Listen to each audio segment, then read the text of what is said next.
వేదమయీం నాదమయీం బిందుమయీం పరపదోద్యదిందుమయీం మంత్రమయీం తంత్రమయీం ప్రకృతిమయీం నౌమి విశ్వవికృతిమయీం. ETV life ఆధ్యాత్మిక channel తమసోమా జ్యోతిర్గమయ జీవనవేదం కార్యక్రమానికి స్వాగతం.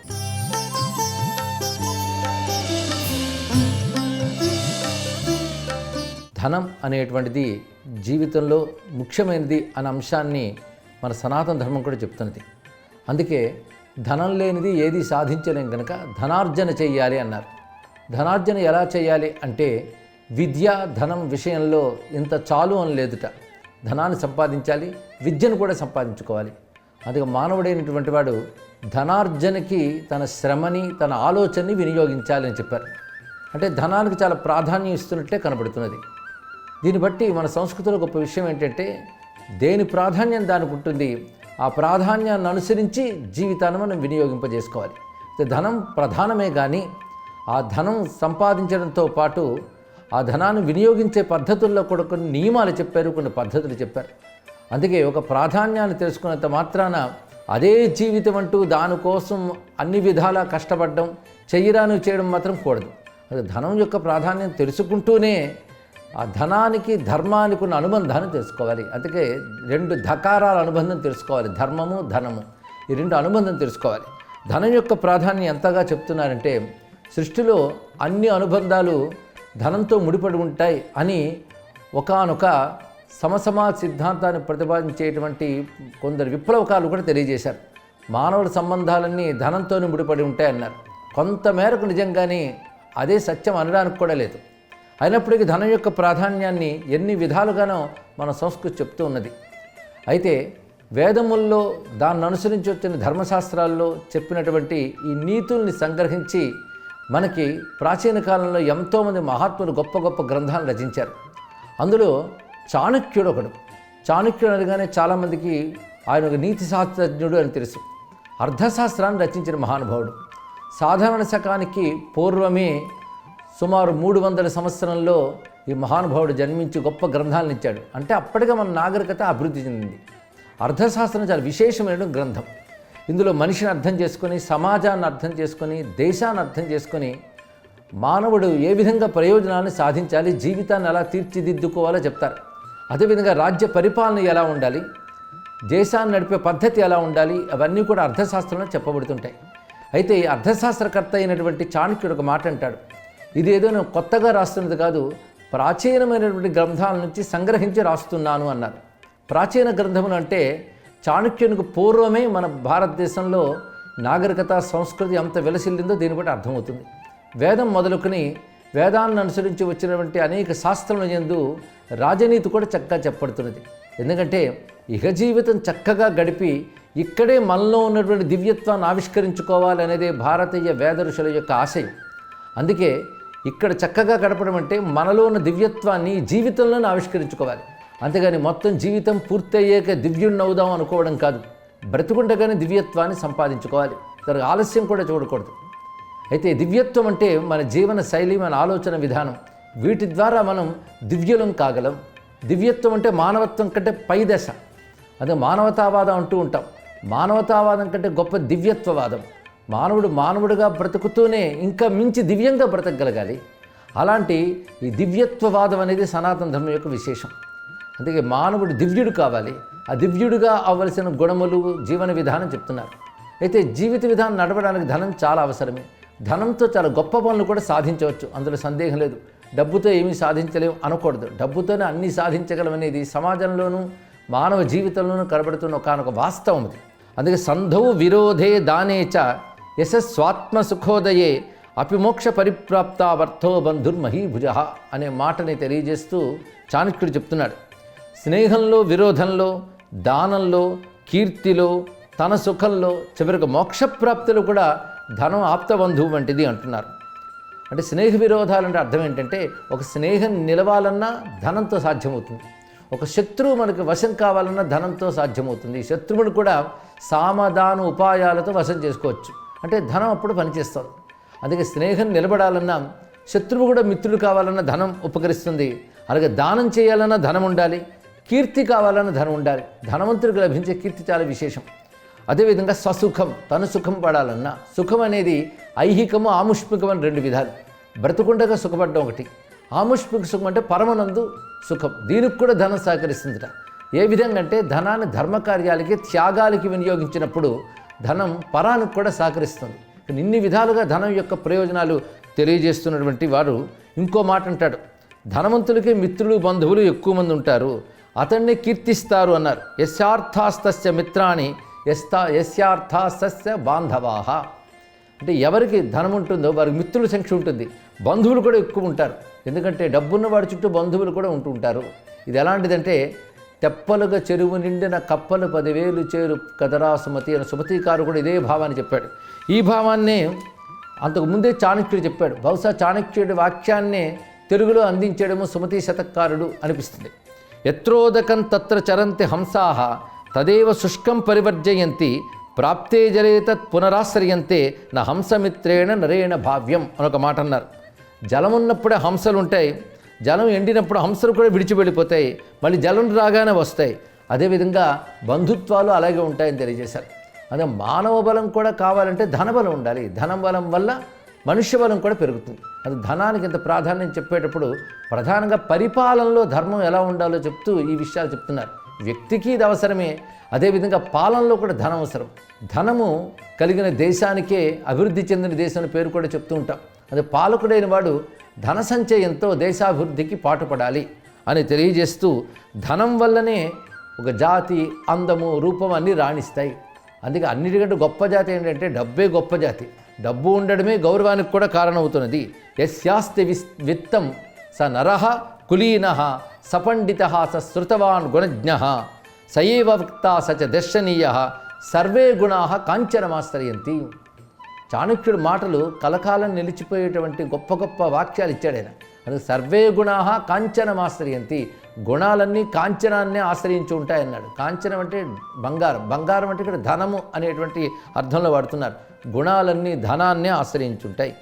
ఎవడైతే బాగా ధనవంతుడో వాడి వంశమే గౌరవింపబడుతుంది, వాడిని పండితుడిగా గౌరవిస్తారు, పైగా జ్ఞానిగా కూడా భ్రమిస్తారు, వాడు గుణవంతుడిగా కూడా చలామణి అయిపోతూ ఉంటారు. వాడు మాట్లాడితే చాలా విలువ వస్తుంది, అది వాడి గొప్ప వక్త. అలాగే వాడి కీర్తి కూడా లభిస్తుంది. మొత్తానికి అన్ని గుణాలు ధనాన్నే ఆశ్రయించి ఉంటాయి అని తెలియజేస్తున్నారు చాణక్యుడు. సమాజ స్వరూపాన్ని ఆనాడే చక్కగా అవగతం చేసుకుని శాస్త్ర దృష్టితో బోధ చేస్తున్నటువంటి వాడు. ధనం జాతి, ధనం రూపం, ధనం విద్యా, ధనం యశః కిం ధనేన విహీనానాం యాంచతిర్జీవితైర్గుణై. ధనమే ఒక్కటుంటే కోరినవన్నీ లభిస్తాయి అని చెప్తూ ధనమే విద్య, కీర్తి ఇత్యాదులన్నీ ఉంటూ గుణం లేని వారు కూడా ధనం వల్ల గుణవంతులుగా కీర్తింపబడుతూ ఉంటారు అని చెప్తూ ధనమిచ్చే ఆకర్షణ అన్నిటికంటే గొప్పది అని కూడా తెలియజేశారు. అయితే ఇంత ధనం యొక్క ప్రాధాన్యాన్ని చెప్పినటువంటి వాడు కొన్ని అద్భుతమైన అంశములు చెప్తున్నాడు. ధనానుగుణ పరిమితులు కూడా చెప్తున్నాడు. ఎప్పుడు ధనం ఆర్జించినా ధనం వినియోగించినా ధర్మం అనేటువంటి ప్రాతిపదికమే జరగాలి అని చెప్తూ విత్తాయత్తా సదా ధర్మ విత్తం కామ నిబంధనం విత్తాయత్తాని సర్వాణి విత్తం జీవితవర్ధనం. ఇక్కడ విత్తం అంటే ధనం అని అర్థం. ధర్మానుచరణమే ధనాధీనమై ఉన్నది అంటే ధనాన్ని ఆధారం చేసుకుని ధర్మం ఉంటుంది అని చెప్తున్నారు. అయితే ధర్మాన్ని ఆధారం చేసుకుని ధనం ఉండాలి కదా, ఇక్కడ ధనాన్ని ఆధారం చేసుకుని ధర్మం ఉండడం ఏంటి అని అంటే ధనమే లేకపోతే ధర్మం ఏం చేయగలడు అనే ఉద్దేశంతో చెప్తున్నారు. ఇక్కడ ఒక రాజ్యం కూడా చక్కగా నడవాలన్నా 10 మందికి ఉపయోగకరంగా ఉండాలన్నా దానికి కీర్తి రావాలన్నా ధనం వల్లనే లభిస్తుంది. అలాగే మానవుడు కూడా 10 మందికి మంచి చేయడం అనే ధర్మం చేయాలంటే ధనం ఉండాలి కదా. అందుకే ధనం వల్ల ధర్మం సమకూరుతుంది, ధనం వల్ల సంతోషాలు సమకూరుతాయి. అంతేకాదు అన్ని ధనం మీదనే ఆధారపడి ఉంటే ధనం వల్ల జీవితం వృద్ధి చెందుతుంది అని చెప్తున్నారు. అదంతా కూడా ధర్మంతో ధనం సంపాదించడం ఒకటి, ధనంతో ధర్మాన్ని ఆర్జించడం ఒకటి. అందుకే ధనానికి ఎక్కువ ప్రాధాన్యం ఇచ్చినట్టు కనిపిస్తున్నప్పటికీ కూడా ఇక్కడ ఆలోచిస్తే ధర్మానికి ప్రాధాన్యం ఇస్తున్నారని కూడా గ్రహించాలి. అందుకే ధనం యొక్క విలువ ప్రతివాడు తెలుసుకోవాల్సిందే. అదే సమయంలో ధనం తప్ప మరి ఇంకో విలువ లేదు అనుకోకూడదు. అనేక విలువలు జీవితంలో ఉంటాయి. ఎందుకంటే ఈ రోజుల్లో మానవులు చదువుతున్నా ఇంకో పని చేస్తున్నా మంచి ప్రయోజనకరంగా ఉండాలనుకుంటారు. ప్రయోజనం అంటే ధనమే ప్రయోజనంగా అనుకుంటూ ఉంటారు. చదువు కూడా ధనానికే అనే ప్రాధాన్యం ఎక్కువ కనబడుతున్నది. ఏ చదువు వల్ల ఎక్కువ ధనం వస్తుందో ఆ చదువే గొప్ప చదువుని భావం కూడా కనబడుతున్నది. కారణం మానవ స్వభావంలోనూ జీవిత అనుభవంలో కూడా ధనం వల్ల ఎన్నో ప్రయోజనాలు ఉన్నాయని కనబడుతున్నాయి కనుకనే ధనాన్ని సాధించడం నిజమైన ప్రయోజనం కనుక దానికి పనికొచ్చే చదువులే చదువులు, దానికి పనికొచ్చే ఆలోచనలు అనుకుంటూ ఉంటాం. అయితే కొంతమేరకు నిజంగానే అంత ఇది నిజం కాదు అని చెప్తూ ఇటు ధన ప్రాధాన్యం ఎంత చెప్తున్నారో అటు ధర్మ ప్రాధాన్యం అంత చెప్తున్నారు. ఇది సనాతన ధర్మంలో గొప్ప విషయం. దేన్ని తృణీకరించరు. ఆ ధర్మంతో కలిస్తే అందంగా ఉంటుందండి.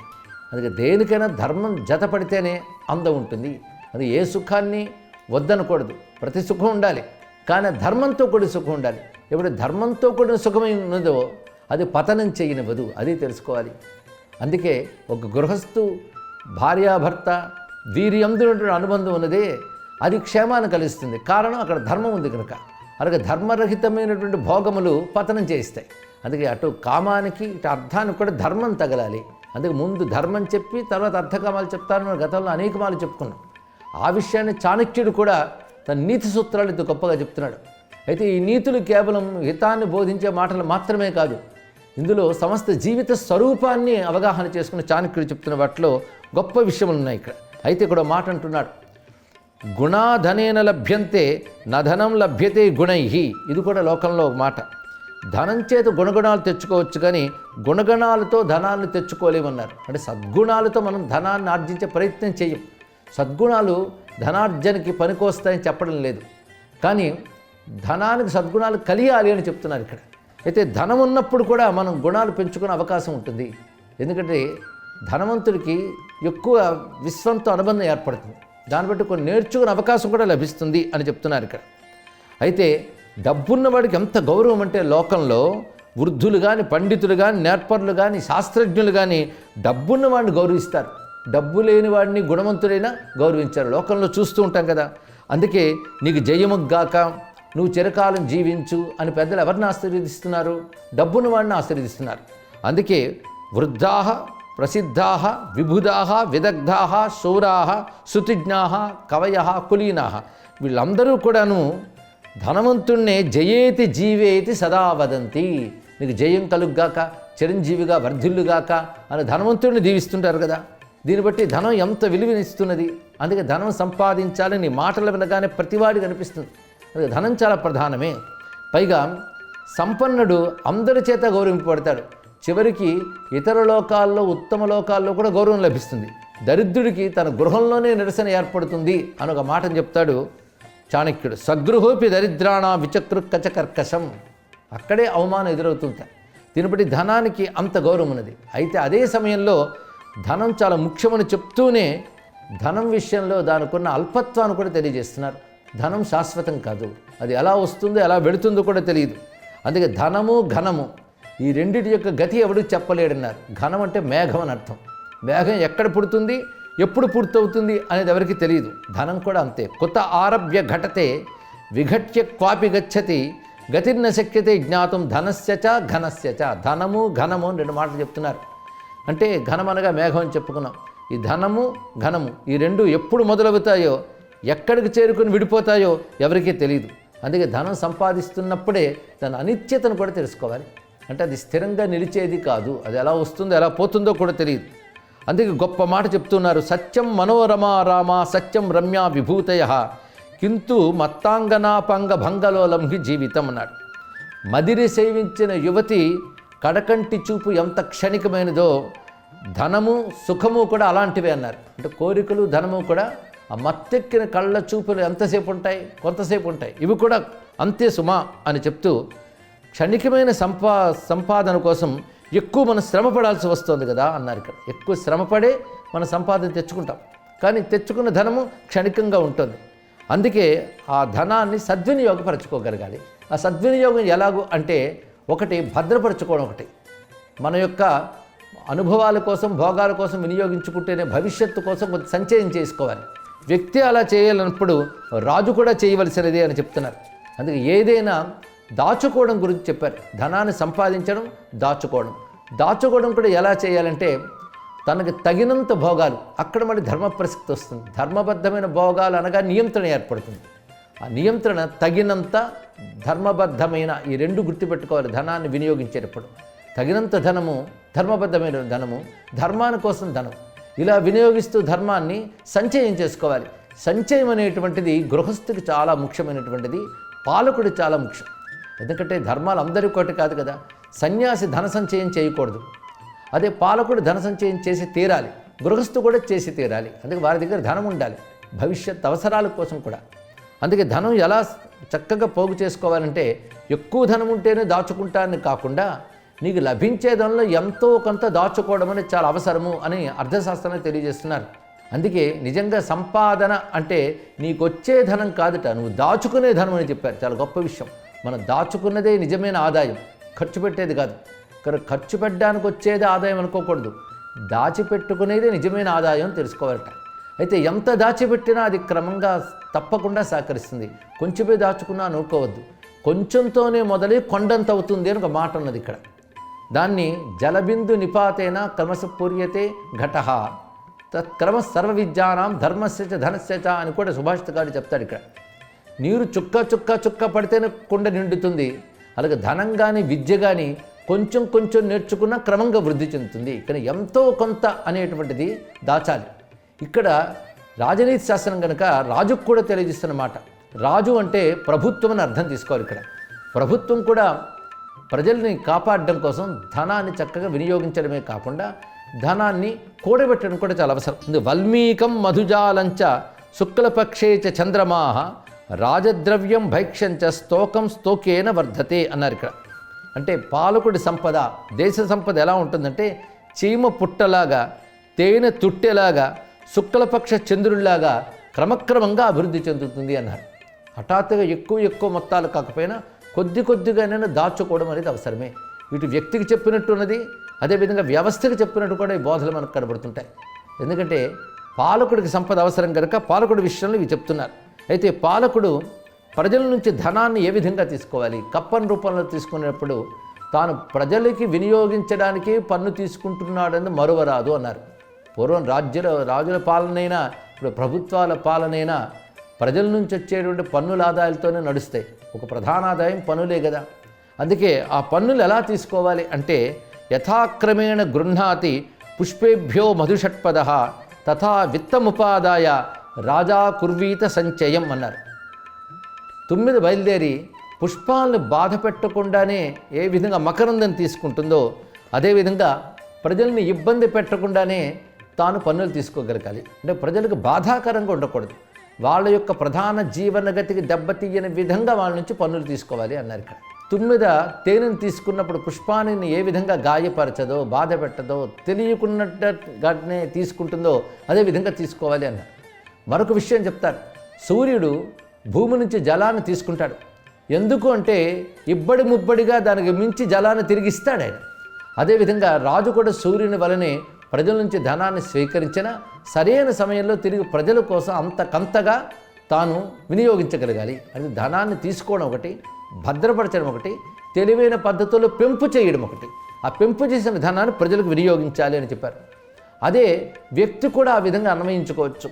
తాను సంపాదించుకోవడం ఒకటి, ఆ సంపాదించేటప్పుడు ఏ ఒక్కరిని హింసించకుండా, బాధ పెట్టకుండా తన శ్రమతో సంపాదించుకోవాలి. దాన్ని తగినంత వినియోగించి తగినంత దాచుకుని భవిష్యత్తులో పెంచుకుంటే భవిష్యత్ అవసరాలకు పనికొస్తుంది అని కూడా చెప్తున్నారు. ఈ విధంగా ధన సంచయము, ధనము యొక్క వినియోగము వీటి గురించి కూడా చెప్తూ రాజు అయినటువంటి వాడు ఇంత ధనాన్ని సంపాదించేది ప్రజలను రక్షించడానికని మరువరాదు అన్నారు ఇక్కడ. ఎందుకంటే క్షేమంకి వినియోగించడానికే కదా ధనం. ఇలా చెప్తూ ధనం యొక్క అశాశ్వతత్వాన్ని గుర్తుపెట్టుకోవాలి. ధనమే ప్రధానం అనుకోకూడదు. ఎందుకంటే ధనం కంటే గొప్పది ధర్మము గనక గొప్ప హెచ్చరిక చేస్తాడు ఇక్కడ చాణక్యుడు. అంటే ధనం సంపాదించు, ధనం గొప్పది అని చెప్పడంతో ప్రతివాడికి తప్పకుండా డబ్బు సంపాదించాలని ఉత్సాహాన్ని కలిగిస్తాడు, ఒక ఉద్వేగాన్ని కూడా కలిగిస్తాడు. అందుకే ధనం కోసం ఏదైనా చేయాలనిపించేటట్టు చెప్తాడే కానీ ఏదైనా చేయకూడదు. ధర్మబద్ధమైనది ఏదైనా చేయవచ్చు, అది తెలుసుకోవాలి. ఏ పనైనా చేయవచ్చు, కానీ ధర్మబద్ధమై ఉండాలి. దాని ద్వారా ఇంకొకరికి హింస ఉండరాదు. అలాంటి పనులు చేసి ధనాన్ని సంపాదించు. అందుకే ఇక్కడ మంచి హెచ్చరిక కూడా చెప్తున్నారు. ధనం యొక్క గొప్పతనం, ధనం ఆర్జించడం అవసరం చెప్పడంతో పాటు హెచ్చరిక చెప్పడం ఉన్నదే అదే ధర్మంలో ఉన్న గొప్పతనం. సనాతన ధర్మం ఆ విధంగా అన్నీ ఆర్జించు, కానీ ధర్మబద్ధంగా అని చెప్తూ ఇక్కడ ఒక మాట చెప్తున్నాడు. ఐశ్వర్యం అధ్రువం ప్రాప్యే ధ్రువధర్మే మతింకురు క్షణాదేవ వినాశిన్య సంపదోప్యాత్మన సహా. ఇది చాలా గొప్ప మాట చెప్పారు ఇక్కడ. ఇందులో గుర్తుపెట్టుకోవాల్సిన వాక్యములు ఐశ్వర్యం అధ్రువం. ఐశ్వర్యం అధ్రువం మాట గుర్తుపెట్టుకున్నా చాలా. ధ్రువం అంటే స్థిరమైనది, ఐశ్వర్యం అధ్రువం. సంపదలు ఎప్పుడు స్థిరములు కావు, ఇవాళ ఉంటే రేపు పోవచ్చు. అందుకే ధ్రువమైన ధర్మం మాత్రమే. అది బుద్ధిమంతుడైన వాడు అశాశ్వతమైన సంపదల కంటే శాశ్వతమైన ధర్మమునందే బుద్ధినుంచాలి. అయితే చిత్రం ఏంటంటే అశాశ్వతమైన ధనము సంపాదిస్తూ శాశ్వతమైన ధర్మమునందు బుద్ధి ఉంచు అన్నాడు. దీనికంటే అది గొప్పది కనుక ఇది విడిచిపెట్టి అది చేయలేదు. ఇక్కడ అధ్రువమైనటువంటి ఐశ్వర్యాన్ని ప్రాప్య సంపాదించి ధ్రువధర్మే మతింకురు, శాశ్వతమైన ధర్మాల్లో బుద్ధి ఉంచు అన్నారు. అందుకే మన పురాణకర్తలు కూడా ఉత్తమ పురుషుల కోరికల్లో చెప్పేటప్పుడు ప్రతి ఉత్తమ పురుషుడు కోరేది ఏంటంటే నాకు ధర్మమునందు బుద్ధి నిలుచుగాక, ఇదే అడుగుతారండి. ఇది ఒకటి గమనించవలసిన అంశం. విభీషణుడు కూడా బ్రహ్మదేవుడు తన తపస్సుకు సంతోషించి ప్రత్యక్షం కాగానే బ్రహ్మదేవుడు అడుగుతాడు నీకేం వరం కావాలి. ఇదే వరాన్ని రావణాసురుని అడిగాడు, కుంభకర్ణుని అడిగాడు. కానీ రావణాసురుడు కోరుకున్నవన్నీ ఇంకొన్ని హింసించేవి, తన స్వార్థమే కోరుకున్నాడు. కుంభకర్ణుడు కూడా అలాంటిదే కోరుకోబోయాడు. కానీ దేవతలు ఆయన బుద్ధిని మార్చి నిద్రొచ్చేడు చేశారు. లేకపోతే వాడి బుద్ధి కూడా రావణాసురులకు హింసా ప్రవృత్తే. అలాంటివి కోరుకుంటే ప్రపంచానికి ప్రమాదం కనుక అది కోరుకోకుండా దేవతలు సరస్వదేవిని ప్రార్థించి అతడి మాట పనిచేయనివ్వకుండా చేశారు. సరే, అక్కడికి అయిపోయింది. కానీ రావణ కుంభకర్ణులు ఇద్దరు కూడా స్వార్థం కోసం, పనుల హింస కోసమే కోరుకున్నారు వరాలు. అదే విభీషణుడిని అడిగితే విభీషణుడు ఒకటే మాట అంటాడు, ముందు వెనక చూడకుండా. ఏమిటంటే నా బుద్ధి ఎల్లవేళలా ధర్మమునందే నిలుచుగాక, ఆపదలందు కూడా నేను ధర్మాన్ని విడిచిపెట్టకుండుగాక. ఈ రెండు వాక్యాలు చాలా గొప్ప విషయం. ఆపద వచ్చింది కదా అని కొంతమంది ధర్మాన్ని విడిచిపెడతారు. అలాగ నాకు ఎప్పుడు జరగకూడదు. ఇంకొకటి ఉద్వేగాలతో కూడా ధర్మాన్ని విడిచిపెట్టే వాళ్ళు ఉంటారు. శోకంతోనో, క్రోధంతోనో, మోహంతోనో ధర్మాన్ని విడిచిపెడతారు. కానీ అలాంటి 3 పరిస్థితుల వల్ల కూడా ధర్మాన్ని విడిచిపెట్టని వాడు గొప్పవాడే. అంతకంటే పెద్దది ఏదైనా ఆపద వచ్చినప్పుడు ధర్మాన్ని విడిచిపెడతాం. విభీషణుడు ఏమంటున్నా అంటే ఆపదలో కూడా నేను ధర్మాన్ని విడిచిపెట్టకూడదు అని చెప్తున్నాడు. ధర్మమునంది నా బుద్ధి ఉండుగాక. అందుకే మతిం ధర్మే కురు అనేది గొప్ప మాట. అంటే ధర్మమునందే నా బుద్ధి ఉండేటట్టు చెయ్యు అని దేవతను కూడా ప్రార్థన చేశారు మహాత్ములు. అందుకే అధ్రువమైన సంపదను సంపాదించిన ధ్రువమైన ధర్మమునందే దృష్టి పెట్టాలి. ఈ వాక్యం ఎప్పుడు గుర్తుపెట్టుకోవాలండి. ఎందుకంటే చిట్ట చివరి వరకు ధనార్జన యందే దృష్టి, ధనం వల్ల వచ్చే భోగాలు యందే దృష్టి.